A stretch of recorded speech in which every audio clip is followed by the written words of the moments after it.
आमचे नातेसंबंध कसे आहेत हे आनंद परांजपे यांनी सांगण्याची गरज नाही। आम्ही नात्यांचे झेंडे घेऊन फिरत नाही आणि आमच्या घरात एक छोटं कुत्रा आहे, ते ठराविक माणसांवर भुंकतं असे म्हणत आनंद परांजपे यांनी आपल्या अवकातीत राहावं, आमचं घर सांभाळण्यास आम्ही सक्षम आहोत अशा शब्दात डॉक्टर जितेंद्र आव्हाड यांच्या ज्येष्ठ भगिनी सौ शुभांगी गर्जे यांनी आनंद परांजपे यांचे वाभाडे काढले। आनंद परांजपे यांनी आज सकाळी घेतलेल्या पत्रकार परिषदेत कोणत्याही प्रकारे राजकारणाशी संबंध नसलेल्या डॉक्टर जितेंद्र आव्हाड यांच्या बहिणींचा उल्लेख करून आव्हाडांनी घरातली नातेसंबंध सुदृढ करावे असं विधान केलं होतं। त्यांच्या या विधानाचा शुभांगी गर्जे आणि डॉक्टर ज्योती आव्हाड चांगला समाचार घेतला। शुभांगी आव्हाड म्हणाल्या की आम्हा भावंडांचे नातेसंबंध कसे आहेत हे परांजपे यांनी सांगणं हास्यास्पदाचं आहे। आनंद परांजपे हे 24 तास आमच्या घरी चक्रा मारायचे, हजेरी लावायचे। या हजेरी लावणाऱ्या माणसाला आमची नाती दिसली नाही। सुप्रियाताई आणि अजितदादा हा विषय वेगळा आहे। परांजपे हे आमच्या घरात गरज नसताना शिरले आहेत।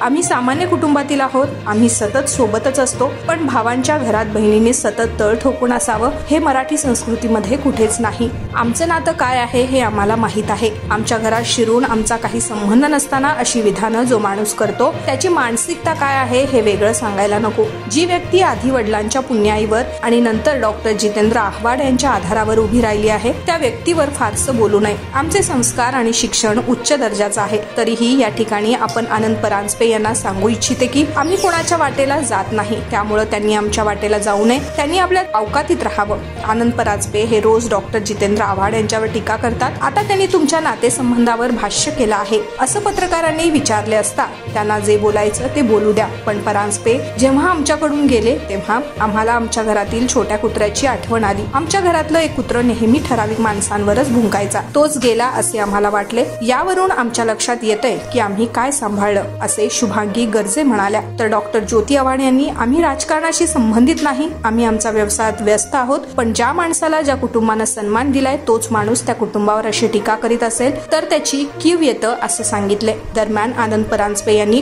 डॉक्टर जितेंद्र आव्हाड यांच्यावर टीका करण्याची सुपारी घेतली। ज्या माणसानं अजित पवारांच्या प्रतिमेला चपलेनी मारण्याचा आदेश दिला होता तो माणूस काय असेल हे न सांगितलेलंच बरं असे महिला जिल्हाध्यक्ष सुजाताताई घाग यावेळी म्हणाले आहेत। पहिली गोष्ट, मी जितेंद्र आव्हाडांची मोठी बहीण सौभाग्यवती शुभांगी गर्जे ही माझी लहानी बहीण डॉक्टर ज्योती आव्हाड। आमचे संबंध कसे आहेत किंवा नाही हे आनंद परांजपे यांनी सांगण्या इतपत आम्ही काही असं म्हणजे कोणत्या इतर गोष्टींमध्ये आम्ही ढवळाढवळ करत नाही, पहिली गोष्ट। दुसरी गोष्ट, आमचा भाऊ आणि आम्ही काही नात्यांचे झेंडे घेऊन फिरत नाही की आमचे संबंध कसे आहेत म्हणून, आणि त्यांनी आमच्या नात्यांबद्दल बोलावं हे तर खरं अतिशय हास्यास्पद आहे। जो माणूस 24 तास फक्त जितेंद्र आव्हाडांच्या घरी चक्रा मारायचा, हजेरी लावायचा, तो आज जितेंद्र आव्हाडांबद्दल हे बोलतोय हे ऐकून समस्त ठाणेकरांना सुद्धा असं वाटलं असेल की आज हे आपण काय ऐकतोय म्हणून। ते राजकीय गोष्टीत मला नाही पडायचं, आम्ही राजकीय बाबतीमध्ये येतही नाही। फक्त आज त्यांनी डायरेक्ट आमच्या घरात येण्याचा प्रयत्न केलाय म्हणून मी आज इथे येण्याचा खटाटोप केलेला आहे, नाहीतर अन्यथा मी ह्या गोष्टींमध्ये नाही पडत। शिवसेनेतनं निघाल्यानंतर त्यांना थेट राष्ट्रवादीमध्ये जवळकी साधून देणारे म्हणजे जितेंद्र आव्हाड आहे। पवारांच्या जवळ अनेक लोक गेली, त्यापैकी आनंद परांजपे देखील आहे, त्यांना देखील मोठं करण्यात आलं। का वाटतं येणाऱ्या काळात त्यांनी अशी फेड करणं म्हणजे कितपत योग्य आहे? मी म्हटलं ना तसंच की समोरच्यांनी सुद्धा हा विचार करायला पाहिजे की माणसाला म्हणजे अगोदर त्यांच्या वडिलांची पुण्याई, त्याच्यानंतर आता जितेंद्र आव्हाडांनी त्यांना जो टेकू लावलेला होता, आज तो निघाल्यानंतर त्यांचं काय होतंय हे त्यांना स्वतःला सुद्धा माहिती आहे आणि तुम्हा पत्रकारांना सुद्धा नक्कीच माहीत असेल याची मला खात्री आहे। ताई, आपला राजकारणाशी काही संबंध नाही आहे, तरी सुद्धा असताना आनंद परांजपे राजकारण करण्यासाठी असा कौटुंबिक विषय काढतात किंवा बहीण भावाचं नातं असेल किंवा नवरा बायकोच्या नात्यांवरती येतात, ते कितपत योग्य वाटतं? नाही, हे योग्य नाहीच आहे, पण जाऊ दे, त्यांना काय बोलायचं ते त्यांना बोलू दे।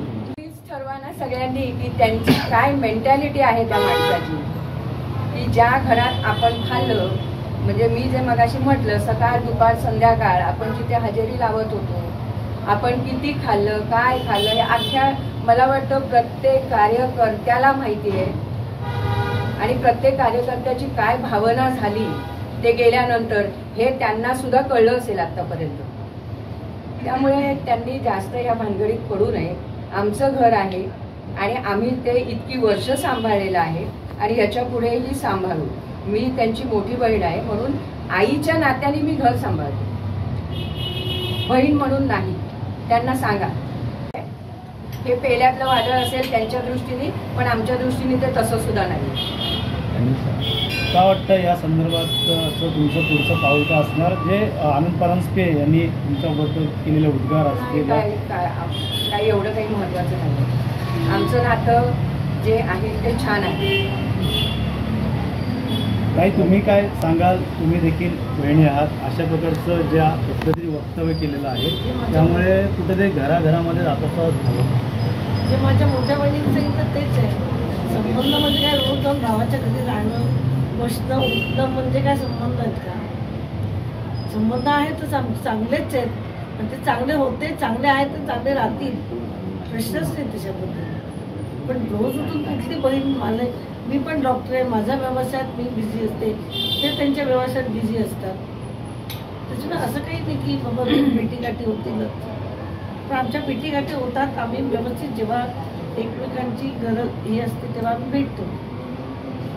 अजित पवारांच्या कुटुंबात न पडता तुम्ही पहिले तुमच्या बहिणीचे संबंध तपासावे असं त्यांनी म्हटलंय. त्यामुळे एकंदरीत या वक्तव्याकडे खास करून कसं बघतात तुम्ही? दुसऱ्या बहिणी आहेत, तुमचं पण मत काय आहे? त्यांनी मत मांडलेलं आहे. नाही, परत काय माहितीये का की ती गोष्ट, एकच गोष्ट मी पहिल्यांदाच सांगितली, आमचे संबंध इतके चांगले आहेत याचं मला झेंडा लावायची गरज नाही. आणि त्यांना जर तसं वाटत असेल की ह्याच्याने आमच्या घरात वादळ वगैरे येईल तर त्यांना म्हणा नका, सांभाळून राहा तुम्हीच. आनंद परांजपे यांना काय सल्ला द्याल? नाही, मी काही सल्ला वगैरे देणार नाही. त्यांना काय माहितीये का, ते आहेत तिथे छान राहा म्हणा, आनंदात राहा.